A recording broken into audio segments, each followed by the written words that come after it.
Welcome back. You're watching Traders Corner, and as always, I'm joined by Garth McKenzie, founder and editor of Traders Corner. Garth, welcome. Hi, Julieta. Garth, we were being hopefully prophetic and talking about how the S&P 500 might break out of its very, very narrow trading range by the time we recorded this show, but it's done nothing of the sort, alas. No, it has done nothing of the sort. So the chart is pretty similar to how it looked last week. And there you can see it up on the screen at the moment. And what I'd been going on about last week was the fact that the S&P 500 was narrowing into the apex of this triangular type of structure. You can see the lower boundary of that support line goes back to the Brexit lows in June. And the S&P's basically been climbing up that uptrend for the last couple of weeks. And then at the top here, you've got a downtrend which comes through all the peaks since late August. And basically, the S&P 500 just continues to narrow and burrow its way into the end of this triangular structure. And the question still is it going to break one way or the other? And last week I said by the time we were sitting here today, we would have known which way it was going to break, but that hasn't happened. Maybe by next week. I mean, the thing is, it's so close to the apex of that structure now, it has to move one way or the other. But in my experience, when you get a scenario like this where it doesn't break out violently one way or the other, what it might actually just do is just sort of spurt out the side and carry on going sideways without any particular direction. So we'll see, but it's not a very exciting chart as it stands. I mean, is there any, are we clutching at straws to try and read anything more into the fact that there hasn't been a breakout? As in, what does this mean? What does it imply? Well, we could try and we could come up with some ideas and some theories. I mean, the one thing that I do notice is the fact that the S&P 500 is struggling to get above its 50-day moving average. You can see that's the blue line over there. And every time it pushes up to the 50-day moving average, it's not managing to break through. So it's telling you that there is a bit of selling pressure up at that area. However, the sellers are also not strong enough to push it significantly lower either. So I mean, for what are we looking at, about 2 weeks here, where this thing has really just been trading in a band of about 10 or 15 points. It's very boring. But one side of me says if the buyers were so strong, they would have been able to force that break by now. And they haven't. So maybe the buyers are weak. Does that mean that the sellers are strong? Well, no. So it's all rather boring.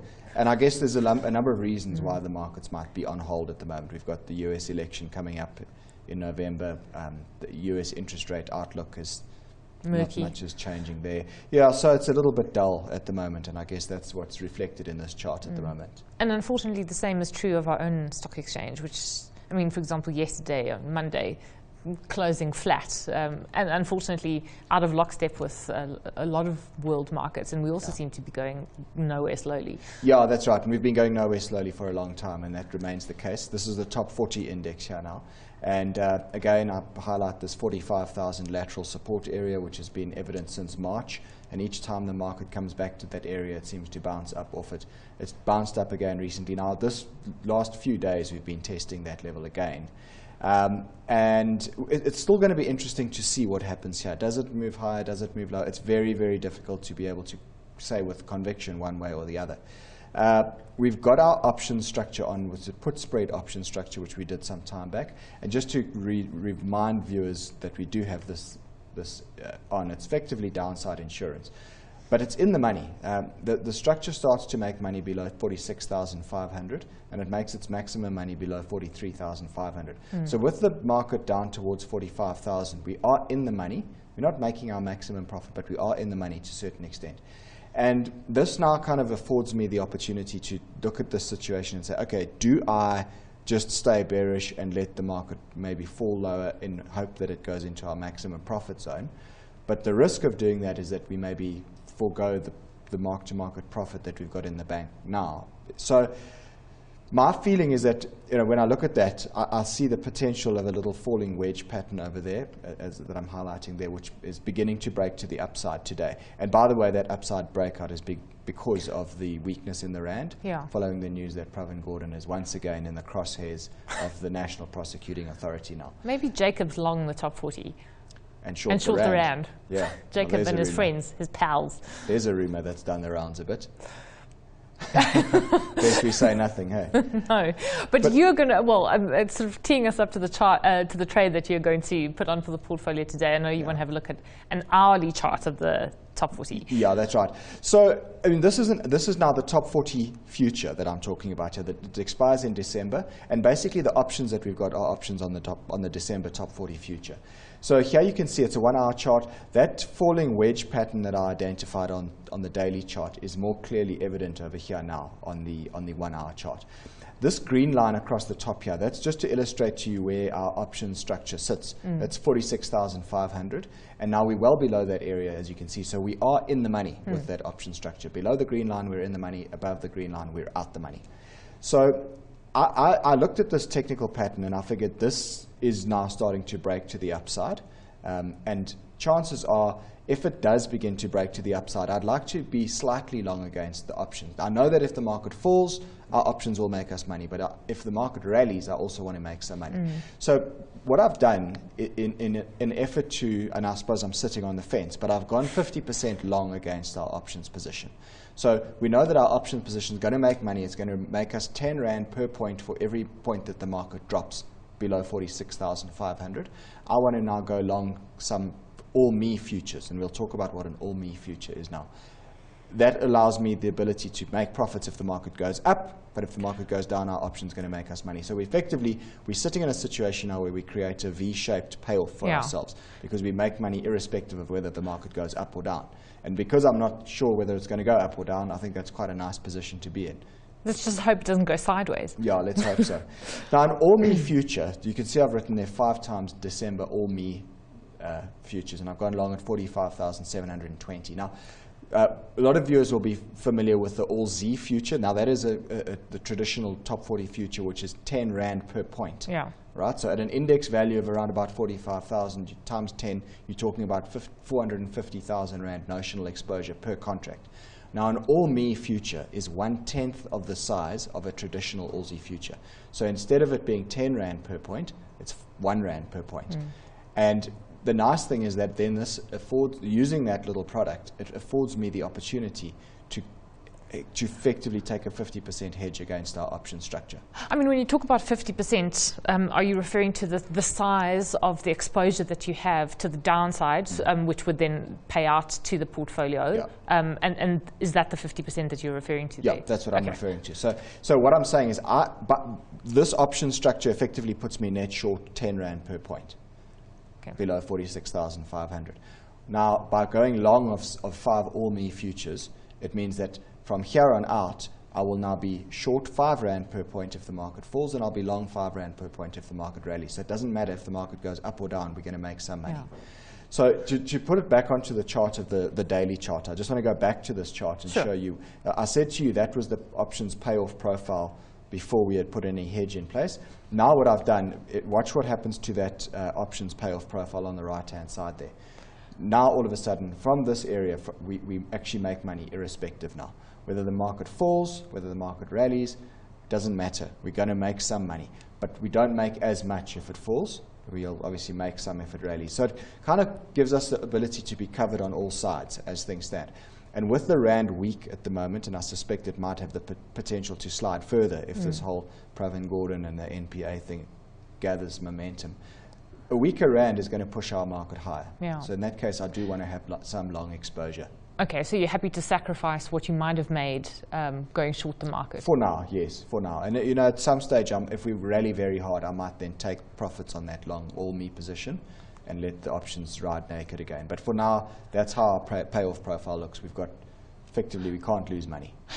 Just very quickly, is this what they would refer to as a market-neutral strategy if you ran a hedge fund? Because it is almost kind of a mini hedge strategy that you've got in a way, here. I suppose this would be considered some sort of a market-neutral strategy. But often when they talk of market-neutral strategies, that's very often a pairs trade, something where you long one something and short something else when they've got to be correlated. So that's kind of market-neutral. But yes, I guess this to some extent talks to being a market-neutral strategy. Okay, so that's the trade that you put on for the portfolio. Yeah.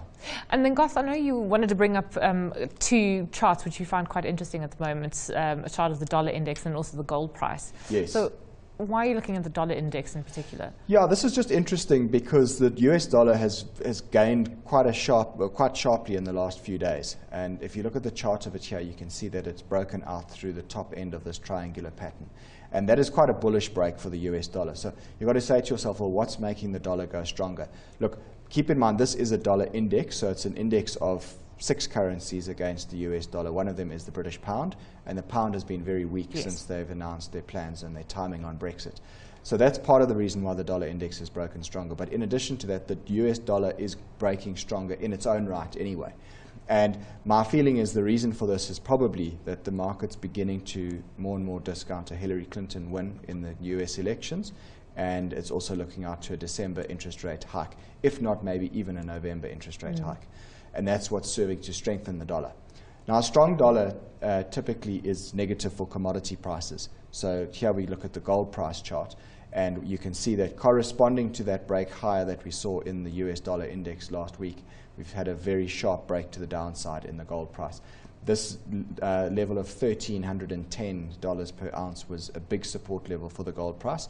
But the fact that we had falling highs throughout the months of August and September was always suggesting the possibility that this structure might actually break to the downside, because the falling highs was a warning that the sellers are stronger than the buyers. And then, of course, we had the US dollar breaking stronger, and consequently the gold price broke down. And if you ever want to see a classic break of support, it doesn't get more textbook than that. I mean, as soon as it took out 1,310, it just collapsed in a heap. Now the gold price has moved down to its 200-day moving average, which is at about $1,250 an ounce, and that is the target, by the way, from that triangular pattern projected to the downside. So it's met its target for now, and it seems to be stabilizing. So we'll see where to from here. I guess maybe a couple of questions I have. If it's been a tricky year and a certain reluctance to get too involved in the market, but I mean, with hindsight, that looks like a perfect short of the gold price, and maybe long of the dollar, or even short the rand. Although, of course, today's event maybe couldn't necessarily have been predicted. But do you regret not entering a trade on the gold price? No, not really. I mean, in hindsight, yes, I can look back and say, well, that was easy. I did have an inkling that it would break to the downside, but I was never convinced enough to actually go short. So, you know what, I mean, if it was something I'd said, yes, I'm going to do this trade, and then I forgot to, or I didn't, then I might be kicking myself. But it was never much on my radar, to be honest, to do that anyway. And one last question, Garth, for gold bugs, if the gold price starts rallying off 1250, would that be quite positive, or do you think, I mean, is this now the key level to watch? Well, it's positive, but I think now we're going to have big resistance up at 1310 here. So if I have to hazard a sort of paint a scenario of what I think might happen here, I think it is going to rally a little bit, but it's going to probably form a continuation pattern over the next week or 2 or 3, like a bear flag or a triangle or a rising wedge or something like that, which will probably then result in another leg to the downside. There's very big support down here at $1,210 an ounce, which you can't see clearly on this chart. It doesn't go back far enough. But if you zoom out, you'll see that there's a huge lateral support level down there. And I think if gold does get down to that area, so 1,200, 1,210, then I think it's a screaming buy at that price. Okay, so let's look at the state of the overall portfolio. So we're sitting with 295,000 Rand in the tank at this stage. So it's up 45,000 Rand for the year to date, up 18%, so not too bad in a market that's really not been very easy this year. You can see the option structure that we've got on the top there in that top pane of this table. And then below there, those are our 5 contracts of the December ALMI future. And remember, those work at 1 Rand per point. And we long 5 of those at 45,720. So with me marking the market at 45,900 this afternoon, we're up on our option structure. We're making 2,907 Rand profit there, and we're also making 900 Rand on our ALMI futures as well. So it's all good. And as I said, at this stage, we've got a V-shaped payoff. If the market goes up or down, we're going to make some money. Yeah. And then just lastly, upcoming courses and also email subscriptions. Yeah, so I've got courses coming up in Johannesburg and Cape Town in November. You can see the dates there for my high probability trading course. Then my colleague Andrew Todd runs a top 40 trading course, and he's running that on the 12th of November in Johannesburg. If anyone would like to attend any of these courses, please email me, garth@traderscorner.co.za, and I'll send you all the details.